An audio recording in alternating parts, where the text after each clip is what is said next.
Hi. Earlier we saw that deals are transactions, that they take place when the parties feel there's some utility gained by transferring an item from one person to the other. In this case, what's being transferred is technology in exchange for money or goods and services. We also saw that you can measure utility in terms of price, performance, and ease of use, and that ultimately the ability to move a technology to a target, whether it's an acquirer of a company, an investor, a strategic alliance partner, a joint venture partner, or just somebody who's going to license it, this ability to move the technology assumes that somewhere along the line somebody's going to move the technology to an end user who's going to buy it, so there's some money to divide up going up the line. And if that's the case and there's a sustainable competitive advantage, you might get a deal. So we know deals occur where there's utility, and we know a little bit more. We saw that you need some synergy between the parties, or why else would they do a deal if everybody has everything they need? But that doesn't really tell us how deals occur. It tells us what the necessary conditions for a deal are, but doesn't start telling us about the sufficient conditions. So I've asked some friends around the house to join me. I'm going to slide back here so we can zoom in and meet my friends. There we go. Okay. Mr. Bear here is an industrialist. I'm Mr. Bear, I'm an industrialist. And Dr. Goose here, hello, I'm Dr. Goose, is the inventor of the tricorder. Just like on Star Trek, here's the tricorder. I have invented the tricorder. Would you like to license or acquire the tricorder? Yes, I would.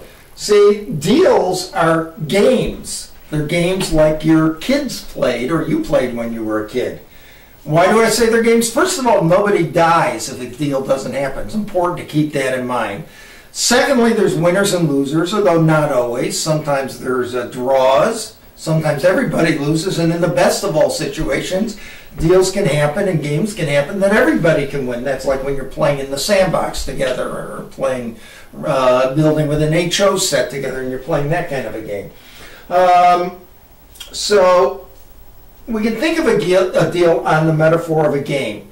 Now, in a game, when Dr. Goose says, I would like to give you this tricorder I've invented, and Mr. Bear says, oh, I'm very interested in that, there may be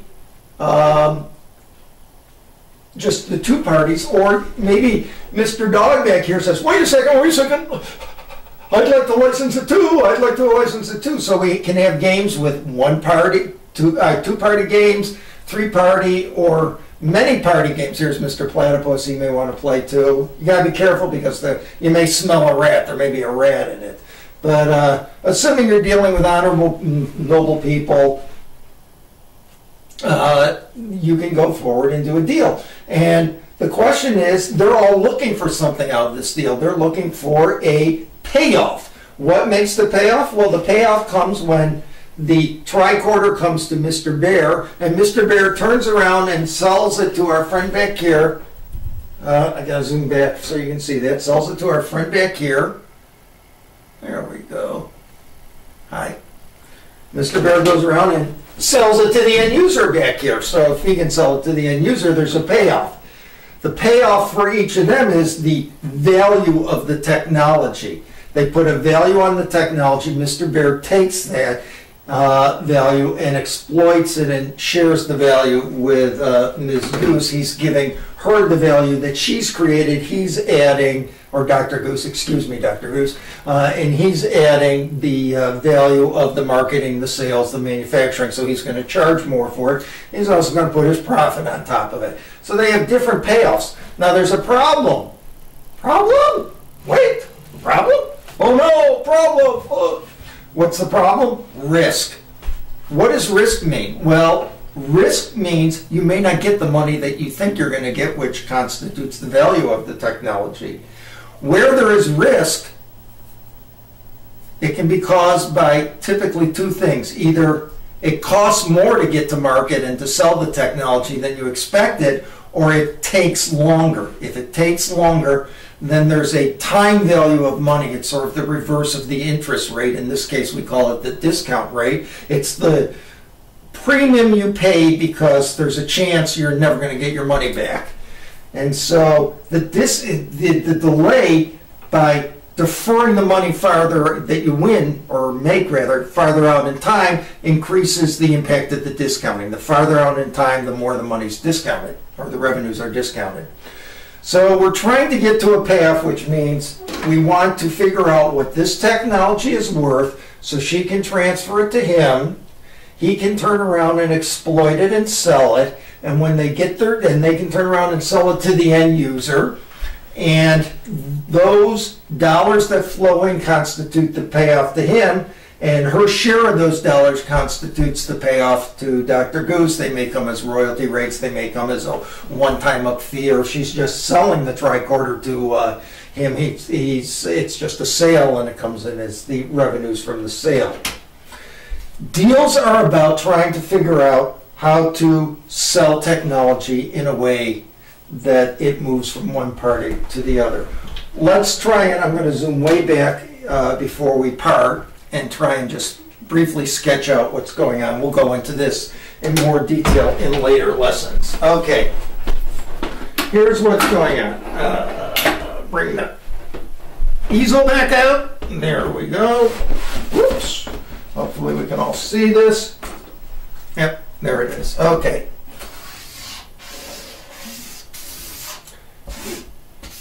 Here's a two-party game. Yes, no, yes, no. This might be the prisoner's dilemma. In the prisoner's dilemma, I'm going to sit down so you can see me here. That's a little better.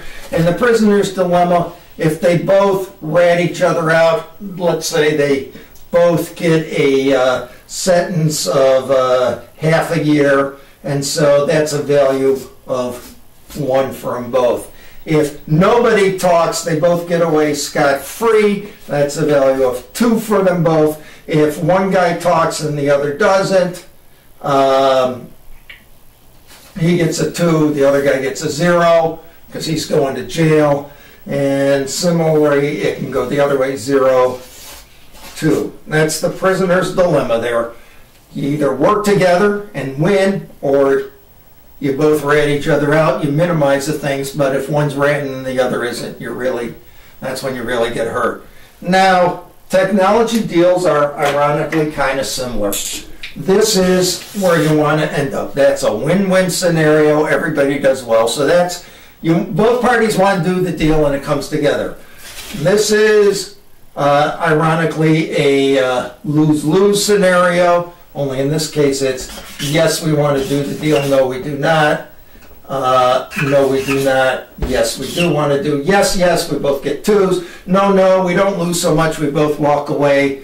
But if one guy wants to do the deal and the other guy doesn't, this guy is really going to get hurt, because the one guy will pick your brains and so on, and you'll actually have to spend money to have your brains picked, or you'll invest a lot of money in trying to do a deal and the other guy will walk away. So the lesson is, if we think of deals as a game, the strategy for winning is to find somebody who wants to do a deal and do it simply and quickly as possible. So you got to be clear about what you want up front so you can get it, or walk away quickly. So that's what makes deals worthwhile. The payoffs that come from generating revenues make it worthwhile in an economic sense. The social benefits may also go into that, and that makes it worthwhile. And if we can figure out how to do a worthwhile deal, we should do it as quickly as possible. Once we meet our minimums, it's worthwhile doing that deal. Otherwise, walk away if it's not likely going to happen. Avoid these situations. And this is how game theory, by the way, applies to deal making. So we can see it just starts with a child's game of, oh, let's play business. And we're going to, oh, let's play technology transfer. And now we're going to formalize it somewhat, make it a teeny bit more mathematical, so we can try to use this heuristic tool to understand when we should do a deal and what goes into deal making, and what we need to do a deal, and what we need to do a deal will drive our market research.